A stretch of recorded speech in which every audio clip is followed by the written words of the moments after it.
And this is my final video on environmental toxins, not because there aren't more, because there are, but just because I just did a lecture on 6 and I wanted to give you those 6 if you weren't able to make my lecture today.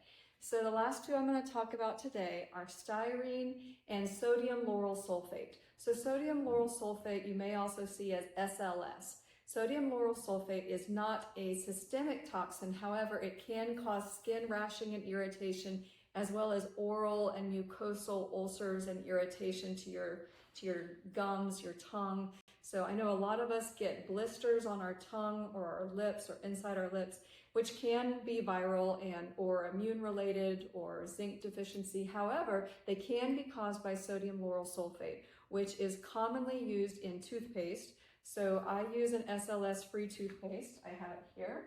This is the Hello brand. I've featured it in other videos, but this is SLS-free. I'm pretty sure that Tom's of Maine is as well. So you want to look for sodium lauryl sulfate-free toothpaste to avoid mouth ulcers or irritation if you are sensitive to that. And most detergents, so this Tide, this will cause skin rashing and irritation in children or people with eczema or sensitive skin, mostly due to the sodium lauryl sulfate, the fragrances, and the dyes, okay? I use Myers that does not cause skin irritation and itching.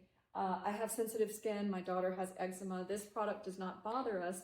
Interestingly, this does contain sodium lauryl sulfate, so I guess we're not sensitive to it. However, it is free of dyes, perfumes, parabens, phthalates, which we talked about before, that's your plastics, and phosphates and colors. So this is still a better product, and most people will not have a reaction to this, but if you are sensitive to sodium lauryl sulfate, you should use a sensitive skin, all free and clear type of product for your laundry detergent, okay?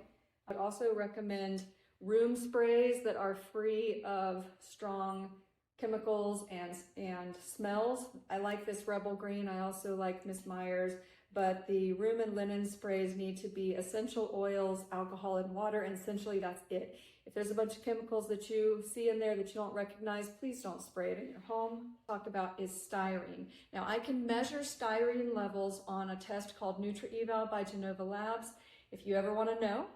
Styrene is in so many things, and it's important because it can cause neurotoxicity, respiratory disease, it can damage your hearing, irritate your mucous membranes, and is possibly cancer causing. So it is in styrofoam, it is in plastic food packaging, disposable coffee cups, plastic cutlery, disposable razors. These are things we all use, right? Carpet backing, adhesive, sealants, tires, rubber gloves, gaskets and seals, hairsprays, nail products. Look for your ingredients, and if you see styrene, acrylates, copolymer, that is styrene, and you should avoid it. Hot foods and fatty foods, especially if you put those in a plastic Tupperware or a styrofoam container, then you are going to absorb styrene. It also is in cigarette smoke, vehicle exhaust, industrial emissions. It can get into house dust. So how do you avoid it, right? Okay, so ideally package your food in glass. Limit the use of disposable foam food packaging. You can use stainless steel or ceramic food storage containers, and of course cooking like we talked about before. Please try to avoid cigarette exposure as well. Try to ventilate areas where there has been fresh paint, adhesives, or fiberglass products. So thank you so much, and if you have any further questions or you want environmental toxin testing, please reach out to me at way2healthmd.com. Thank you.